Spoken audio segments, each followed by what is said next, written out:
Corey, how are you? The guys call me down here when they need advice on a gun, military antique, or other such item. I have a really interesting old Middle Eastern gun. See, this is really nice. This is definitely Persian, Ottoman Empire. I would put this gun at approximately 1700s to 1800s. This is a neat gun because it belongs to the very earliest production flintlocks. They call it a miguelet, and a flintlock was an improvement on a miguelet. What makes it different is, see these little grooves here? This assisted in producing a spark. Flintlocks don't have that. Uh-huh. The artwork is very nice. Inlay design here. Also, I noticed it's got an Arabic shield on it. Maybe the name of the manufacturer or the family that owned it. There's no wear on the silver up here. It's like the finish is 100% present.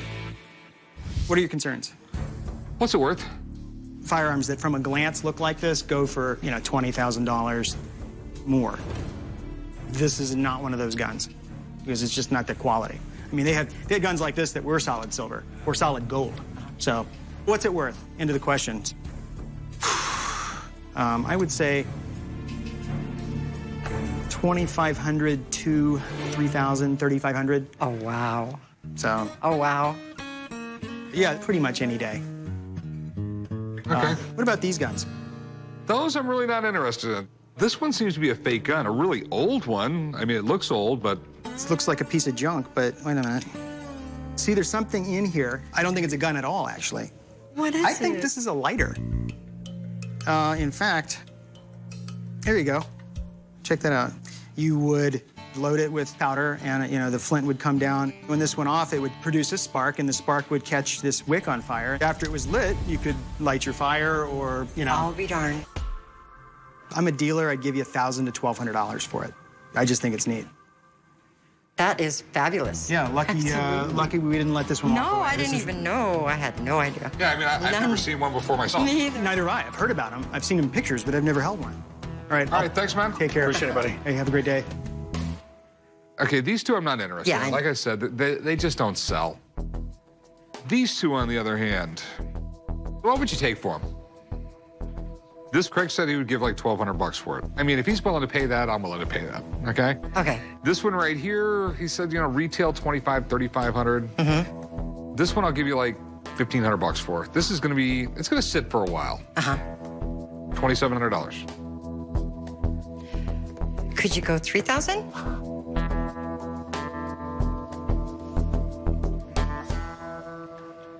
28. I did find something similar. It had the beautiful engraving, and it was going for 29,000. Go 28.50? Yeah, sure, why not? Okay. You want to write her up for me? All right, come with me. I'm gonna play with this one.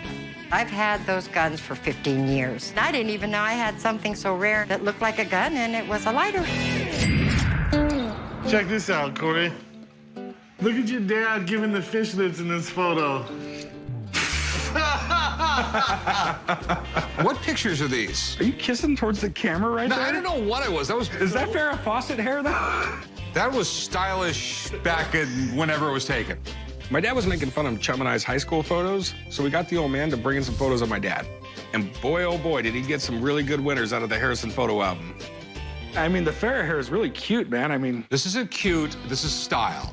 It looks cute to me. This was looking good. Look at that hair. Yeah, look at it now. Why did you bring those pictures in? To remind you of your roots, son. Remind me when I had hair? I love the denim suit right there, too, buddy. It really doesn't bother me that the old man let these guys get a hold of these photos. I looked great back in the day. Besides, I don't get mad, I get even. Earlier, a guy came in with what he said was a 19th century French cardinal's ring. I'm a little weary because he doesn't have any proof. So I called in my buddy to help me figure it out. Mark! How you doing? Oh, just living the dream. So what do we got today? The supposed cardinal's ring. Really?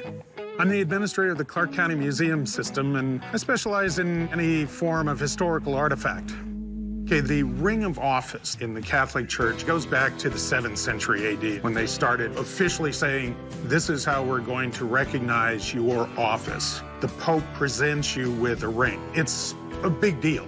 If this is actually the ring worn by a cardinal, that's an unusual piece. A cardinal normally is buried with their ring. To have an actual cardinal's ring would be an extraordinary piece to have come in here. Today, when a ring is given to a new cardinal, the ring's design is approved by the Pope. Every cardinal that's being raised to cardinal at the same time gets the same ring.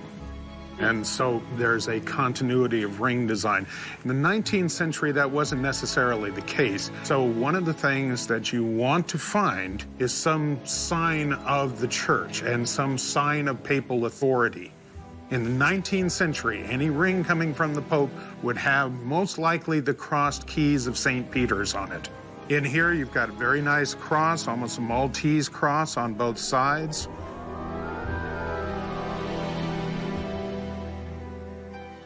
Unfortunately, that's all you see. There is no other symbology of the Pope on this ring.